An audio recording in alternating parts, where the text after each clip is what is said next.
Banyak yang bilang bahwa stop loss itu sederhana. Tentukan aja angkanya, 3%, 5%, 7% dari harga beli. Kalau harga turun ke minus 7% misalnya, atau 5%, 3% seperti yang kita tentukan di awal, langsung stop loss. Apa iya stop loss sesederhana itu? Di video kali ini kita akan bahas mengenai strategi stop loss yang efisien bersama saya, Rio Rizaldi. Thank you untuk teman-teman yang sudah subscribe channel ini. Untuk yang belum, buruan subscribe karena kita akan selalu share video-video edukasi yang bermanfaat untuk teman-teman semuanya. Satu video berjuta manfaat.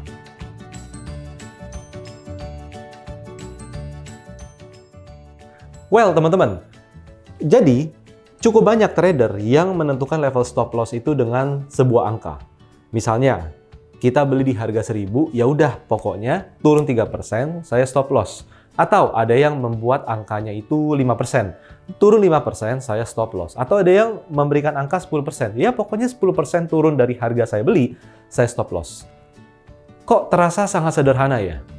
Nah, biasanya konsekuensi dari hal itu adalah apa, teman-teman?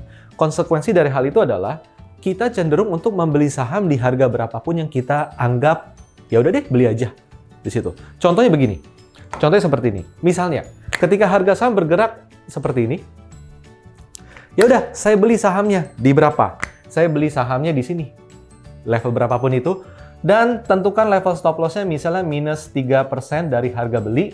Ini kita melakukan stop loss. Nah, konsekuensinya apa, teman-teman? Anda cenderung akan beli di harga berapapun sesuai dengan mood beli. Bisa di sini, bisa di sini, bisa di sini. Dan ujung-ujungnya yang bahaya adalah ketika harga sahamnya naik terus seperti ini, kita bisa dengan gegabah melakukan pembelian. Saya beli aja di sini, buy. Kenapa? Nanti minus 3%, kita lakukan stop loss. Nah, ujung-ujungnya apa? Ujung-ujungnya kita jadi trader yang FOMO, dan gegabah bahwa ya udah beli aja. Toh nanti turun 3%, saya cut loss. Masalahnya satu, ketika kita dengan gegabah membeli, maka yang ada di kepala kita itu adalah bisa cuan berapa. Nah, ketika kita berpikir bisa cuan, bisa untung berapa, kadang yang kita dengerin adalah potensi untungnya, tapi bukan resiko meruginya. Ujung-ujungnya biasanya ketika harga sahamnya itu ternyata turun, turunnya minus 4%, ini nggak di stop loss. Ini nggak di cut loss. Kenapa? Karena ingetnya adalah bahwa ini saham masih bisa naik sampai di sini. Nah, jadi teman-teman, kalau kita selalu memakai level stop loss itu dengan angka, misalnya ini variasi ya setiap orang ya, 3%, 5%, 7%, atau 10%, atau berapapun itu, coba lihat hasilnya di portfolio, apakah sudah sesuai dengan ekspektasi, apakah porto Anda bersih dari saham nyangkut, atau ternyata porto Anda masih ada isi-isi saham yang nyangkut. Nah, dengan kondisi yang saya jelaskan di sini, resiko terbesar dari seorang trader melakukan hal ini adalah apa? Adalah gegabah membeli saham, tapi tidak siap untuk ruginya. Karena kata gegabah adalah untuk mencari keuntungan, bukan untuk menjaga resiko kerugian. Nah, jadi teman-teman, gimana sih caranya kita bisa menentukan level stop loss yang lebih ideal? Saya nggak bilang bahwa ini adalah yang terbaik, tapi saya bisa bilang ini adalah yang paling sistematis dan reasonable. Nah, ingin saya sampaikan di sini bahwa apa? Bahwa ketika kita melakukan stop loss, yang perlu kita pahami di sini adalah satu, karakter bawaan dari harga saham tersebut. Jadi, harga saham itu pergerakannya unik, teman-teman. Tidak semua saham bisa diperlakukan sama. Nah, harga saham ada yang kita bicara ketika dia bullish saja ya, untuk stop loss ini ya. Ada harga saham yang geraknya itu rapi, seperti ini. Rapi dan range-nya itu cukup sempit. Tapi, ada juga harga saham yang geraknya itu seperti ini. Jadi, bisa dibilang pergerakannya itu lebar, teman-teman. Lebar. kita harus tahu dulu di sini saham yang saya pantau untuk saya beli itu tipe saham A atau tipe saham B di sini. Nah, yang menjadi titik utama dari stop loss ataupun cut loss adalah kita harus mengenal karakter harga sahamnya, karena di saham tersebut dia sudah ngasih tahu di mana stop loss-nya, di mana cut loss-nya. Contoh, teman-teman akan sering mendengar, bukan akan sering malah, pasti sering mendengar bahwa ada istilah higher high seperti ini. Ini kan higher high ya, higher high. Dan di sini ada higher low. Low-nya makin lama makin tinggi. Ini higher low. Low-nya makin lama makin tinggi dan seterusnya. Seperti ini. Nah, jadi prinsip dari Dow Theory adalah saham uptrend adalah saham yang selalu bergerak membentuk higher high dan higher low. Jadi, selama harga bergerak dengan karakter seperti ini, kita bisa buy and hold dengan nyaman. Teman-teman bisa cek di video saya yang lain mengenai beli saham gampang, jual saham gampang, nyimpennya itu yang susah. Silakan lihat di video sebelumnya. Bahwa apa? Bahwa ketika kita susah untuk menyimpan saham, itu karena kita tidak mempraktekkan prinsip ini. Nah, jadi bicara mengenai stop loss atau cut loss, itu adalah strategi bagi kita untuk bisa nyaman menyimpan saham. Jadi kalau nyimpan saham itu kita ragu-ragu, dengan kita mengerti cara stop loss atau cut loss, kita bisa lebih nyaman menyimpan saham di sini. Jadi gimana? Prinsip paling sederhana yang bisa saya sampaikan di video ini adalah ketika harga bergerak naik dengan karakter yang cukup rapi, kita perlu melihat low-nya itu di mana di sini. Fraktalnya atau trough-nya atau apa? Atau istilahnya swing low-nya itu di mana? Nah, seperti ini. Jadi, teman-teman, bisa jadi harga sahamnya itu misalnya dari 500 sekarang udah 1000, sudah 1000 di sini. Tapi stop loss-nya itu misalnya di 920. Oke, di sini ya, 920. Pokoknya ingat ini 920.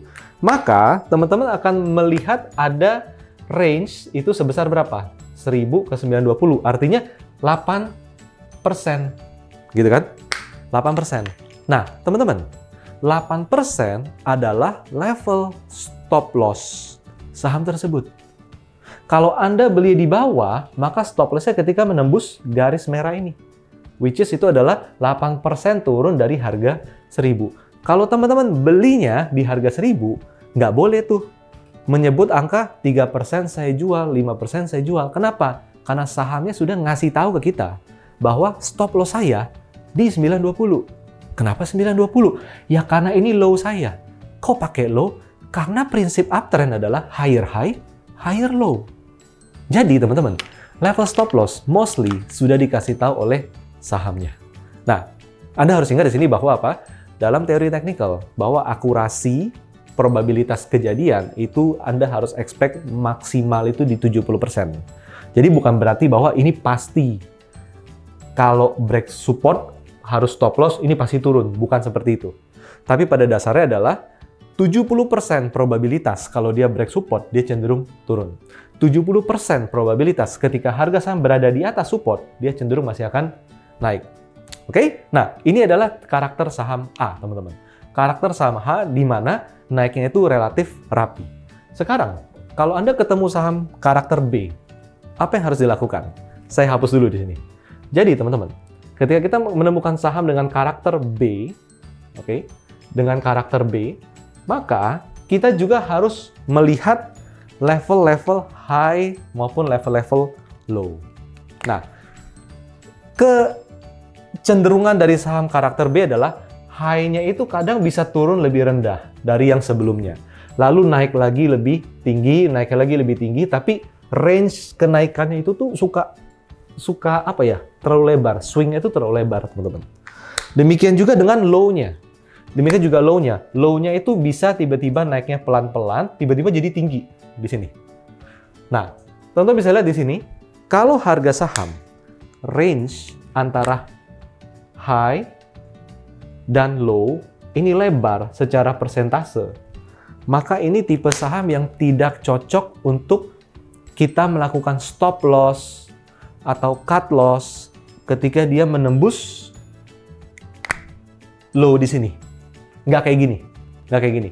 Kalau di sini kan dia menembus level low-nya, ini adalah level jual, level stop loss atau level cut loss. Tapi kalau harga saham yang geraknya itu kayak gini, terlalu lebar teman-teman, terlalu lebar seperti ini, swing-nya itu sangat lebar.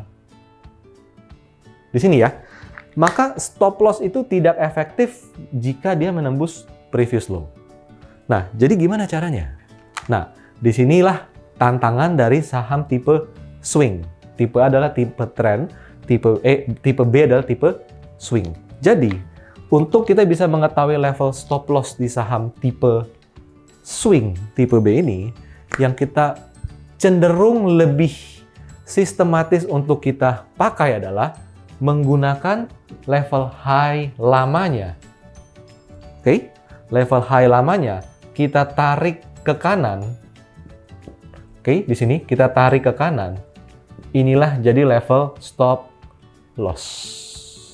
Jadi selama harga saham tidak turun melewati swing low istilahnya, karena ini adalah tipe saham B, jadi stop loss itu adalah level support yang kita mungkin lebih sederhana kita sebut sebagai swing low.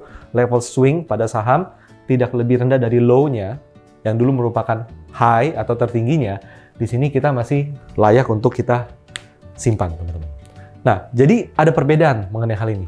Dan di saham ini nggak bisa juga kita pakai, misalnya nih ya, teman-teman beli di harga sini, di titik ini. Ya udah, kalau turun 3% saya stop loss. Kalau turun 5% saya stop loss. No, nggak bisa. Kenapa? Bisa jadi jarak dari sini ke bawah. Ini mungkin 8% juga. Sama seperti yang tipe A. Jadi kalau teman-teman menggunakan level 3%, 5% turun dari level beli di stop loss atau dijual, dia baru turun 3% kita sudah nggak punya, lalu dia naik lagi. Oke, teman-teman. Di video ini Anda pasti akan sudah mengerti bahwa untuk melakukan stop loss ataupun cut loss itu tidak bisa hanya bermain dengan angka yang ada di kepala kita. Menentukan angka stop loss dan lain segala macamnya. Enggak, karena apa? Karena harga bergerak tidak mendengar kita. Karena harga turun tidak karena maunya kita, tapi karena maunya market. Jadi, ketika kita ingin tahu level stop loss yang efisien, sistematis, dan bisa Anda hitung dengan sederhana, kita harus mengenal karakter harga saham. Apakah dia tipe saham A atau dia tipe saham B? Ketika dia tipe saham A, karakter untuk melakukan stop loss adalah langsung melihat level low yang ada di harga tersebut. Tapi kalau dia tipe saham B yang swingnya itu lebar, maka modifikasinya adalah kita harus melihat level previous high sebelumnya, ini kita jadikan sebagai level support atau level swing low pada harga saham yang bergerak saat ini. Dengan mempraktekkan metode ini, Anda pasti akan punya metode stop loss yang lebih sistematis, lebih akurat, dan bisa diduplikasi. Bahwa apa? Kalau berjalan di saham A, nanti bisa Anda pakai lagi di saham-saham lain yang karakternya seperti saham A.